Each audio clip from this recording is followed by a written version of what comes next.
Bismillahirrahmanirrahim. Assalamualaikum warahmatullahi wabarakatuh. Perkenalkan saya dan rekan saya Tasya Amalia Maulida dan juga rekan saya Asep eh, Johana. Asep Johana dari kelas Sistem Informasi semester 3 STIMIK Jabar.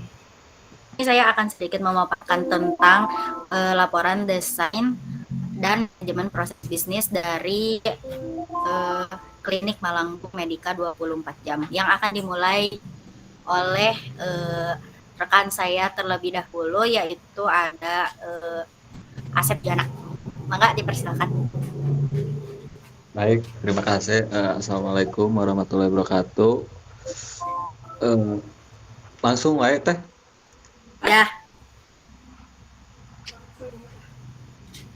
Latar belakang perusahaan Klinik Malangbong Medika 24 jam memberikan pelayanan kesehatan dasar 24 jam dengan mutu terbaik bagi masyarakat. Peraturan pemerintah yang mewajibkan seluruh rakyat Indonesia menjadi peserta BPJS. Kebutuhan akan pelayanan kesehatan tingkat pertama masih terbatas di klinik-klinik. Membuka peluang bagi Klinik Malangbong Medika 24 jam untuk dijalankan. Hambatan dari masyarakat dalam mendapatkan akses pelayanan kesehatan dasar 24 jam, mengantri lama dan pelayanan yang menurun dari akses melalui hambatan ini. Klinik Malangbong Medika 24 jam menggunakan strategi operasional excellent dengan memberikan pelayanan kesehatan yang bermutu sesuai dengan standar pelayanan kesehatan. Mempermudah tanpa harus mengantri melalui sistem booking atau kos yang rendah. Hal ini mempermudah dengan membuat pasien tidak dapat terlayani dengan baik. Masa tunggu cepat dan pelayanan yang bermutu merupakan nilai produk yang tidak ditawarkan kepada pasien. Kami memberikan pelayanan kesehatan terbaik. Lanjut.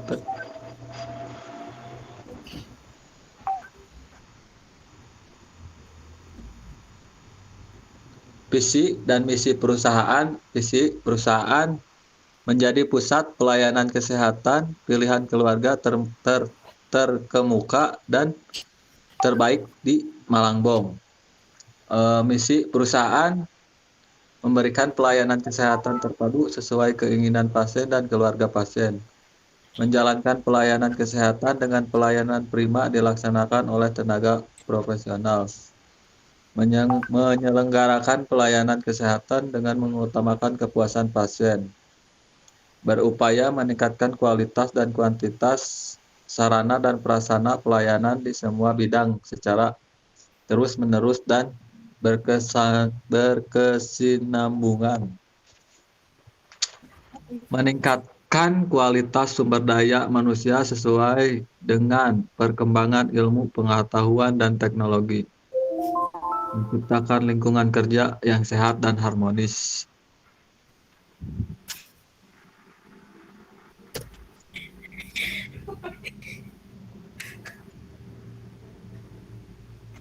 lanjutkan. Staf Klinik Medika 24 jam terbagi menjadi 4 bagian.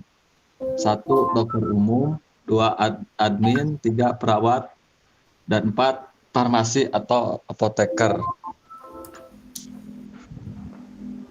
Dokter umum teh. Nah, di sini ada kegiatan umum yang dilakukan oleh staf-staf dari klinik tersebut. Yang pertama ada tugas dokter umum, yaitu melakukan koordinator pelayanan medis, melakukan pemeriksaan medis. Seperti biasa dokter umum melakukan melakukan rujukan atau pemeriksaan penunjang, laboratorium, dokter ahli, konseling lanjutan. Melakukan konsultasi kepada dokter spesialis dan membuat laporan khusus terhadap pasien yang sedang diperiksa oleh dokter umum. Lanjut ada pelaksanaan rawat observasi atau bisa disebut juga seperti perawat. Tugas perawat di sana adalah melakukan koordinator pelayanan medis menyeluruh, melakukan koordinasi dengan dokter. Lalu ada juga tugas farmasi. Yang pertama adalah melakukan pencatatan dan pelaporan ketersediaan obat, melayani pengambilan obat untuk pasien, memberikan penjelasan tentang cara minum obat kepada pasien. Ada juga petugas administrasi, seseorang baik tenaga medis maupun non medis yang memiliki keahlian administrasi. Jadi petugas administrasi ini tidak hanya selalu oleh petugas kesehatan, tapi juga bisa oleh siapapun yang memiliki keahlian dalam administrasi, yaitu dan memiliki tugas, yaitu bertanggung jawab terhadap koordinator klinik, melakukan surat menyurat dan administrasi terkait, dan yang terakhir melakukan pencatatan, pengarsipan, dan melakukan pengumpulan data atau dokumen, membuat pencatatan dan pelaporan. Nah, di sini ada analis kondisi sebelum adanya sistem. Yaitu pendaftaran kartu klinik adalah serangkaian kegiatan atau aktivitas pendaftaran untuk memperoleh kartu berobat di Badan Kesehatan Masyarakat. Adapun rangkaian bisnis aktivitasnya adalah sebagai berikut. Jadi di klinik itu harus memiliki kartu berobat dulu untuk bisa berobat di sana. Nah, jadi kami di sini mengangkat isu tentang tata cara untuk dapat berobat di sana gitu. Nah, ini yang pertama ada kegiatannya itu bisa digambarkan seperti ini. Seorang pasien datang berobat ke klinik sebelumnya mendaftarkan diri untuk mendapatkan kartu berobat. Nah, kondisi saat ini yaitu pasien dapat melakukan pendaftaran dan hanya cukup melakukan 1 kali pendaftaran dan memiliki 1 kartu berobat. Lalu ada juga kelemahannya, yaitu kartu berobat sering hilang atau lupa dibawa saat berobat ulang. Lalu kelebihannya pun data pasien dapat dilihat langsung dan pembukaan lebih mudah oleh administrasi tentunya. Dan kesimpulannya, mengapa isu ini diangkat? Karena pendaftaran dengan menggunakan kartu tersebut sering terjadi kelalaian. Maka di sini kami mengusulkan untuk pendaftaran dengan menggunakan web atau aplikasi supaya lebih efektif dan fleksibel. Nah, ini adalah analisis sistem yang di BPMN-nya. Yang pertama ada pasien. Yang pertama pasien itu mengambil nomor antrian, dan setelah mengambil nomor antrian, pasien menunggu dipanggil. Nah, setelah dipanggil mungkin pasien akan diberikan 3 opsi. Yang pertama ada untuk pemeriksaan kesehatan, atau yang belum memiliki kartu berobat, maka harus memiliki dulu. Kalau misalkan sudah memiliki kartu berobat, pasien bisa untuk langsung pemeriksaan atau bisa langsung pengambilan obat. Nah, di sini kalau misalkan pasien belum memiliki kartu, maka harus melakukan registrasi kartu berobat terlebih dahulu. Yang pertama melakukan registrasi. Nah, melakukan registrasi ini kita menuju ke bagian administrasi. Administrasi akan meminta data diri atau yaitu fotokopi KTP. Nah, jika sudah selesai fotokopi itu, nanti data tersebut akan admin rekap dan langsung memberikan kartu berobat. Seperti itu. Nah, jika telah memiliki kartu berobat, maka pasien tersebut akan misalkan mau berobat, lanjut ke pemeriksaan. Balik lagi ke pemeriksaan, karena sudah memiliki kartu berobat, maka si pasien tentunya bisa berobat dan memudahkan untuk rekam medis di klinik tersebut. Nah, setelah pemeriksaan lanjut kepada dokter praktek. Biasa dokter praktek memeriksa pasien, setelah itu memberikan resep obat terhadap pasien. Nah, setelah itu resep obat diambil lagi oleh pasien. Nah, setelah menerima resep obat, lalu pasien akan mengambil obat tersebut ke bagian farmasi. Nah, farmasi di sini membaca resep obat dan melihat stok obat. Setelah stok ada, lalu pihak farmasi ini menuliskan kwitansi untuk pembayaran yang diberikan kepada pasien setelah selesai diberikan dan pasien menerima kwitansi tersebut, lalu pasien melanjutkan pembayaran di bagian administrasi dan selesai. Nah, yang tadi itu adalah kondisi saat sesuai sistem di klinik tersebut. Namun di sini kami memiliki pendapat lain atau memiliki saran untuk lebih mudah dan tentunya kartunya tidak ribet gitu. Nah, ini ada analisis produk usulan atau 2B. Pada bagian ini, pasien tidak perlu untuk mengantri lama di klinik karena pendaftaran bisa melalui link atau aplikasi yang tersedia. Pasien datang hanya menyerahkan nomor antrian pada admin dan melakukan pembayaran. Karena tadi kan pasien datang untuk mengantri dulu. Untuk mengantri karena nomor antrian diambil secara manual. Nah, di sini kami memberikan peluang bagi pasien-pasien supaya memudahkan pasien dengan membuat web atau aplikasi. Fungsinya adalah pendaftaran yang lebih mudah dan fleksibel. Terdapat 3 fitur.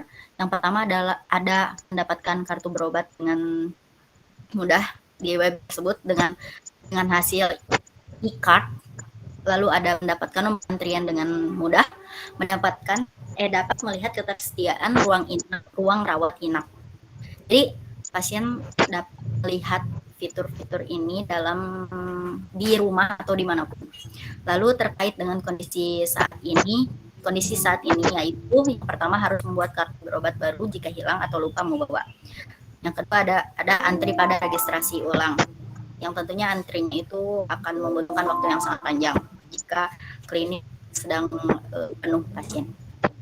Ini ada BPMN usulan dari kami. Yang pertama yaitu kita masuk ke web klinik. Kita registrasi dulu profil kita, masuk ke web registrasi dengan menggunakan nik KTP sama ya. Lalu lengkapi profil pasien dengan memasukkan nama, alamat, nik KTP, dan diri. Lalu menggunakan pengguna data mengakses fitur web setelah selesai melengkapi profil.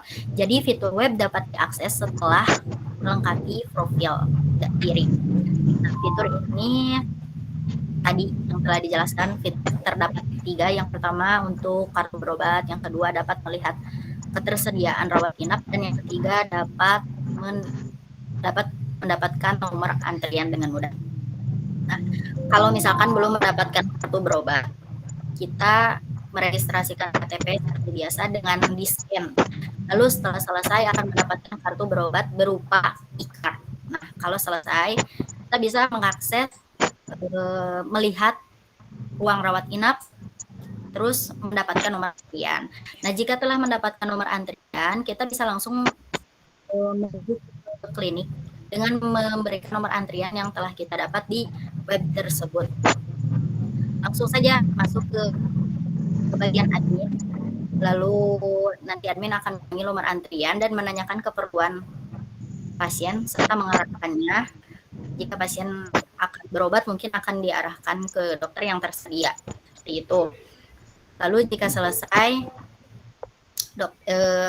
jika pasien telah selesai pemeriksaan, diarahkan untuk mengambil obat ke farmasi, dan farmasi memberikan obat sesuai dengan resep kwitansi untuk pembayaran.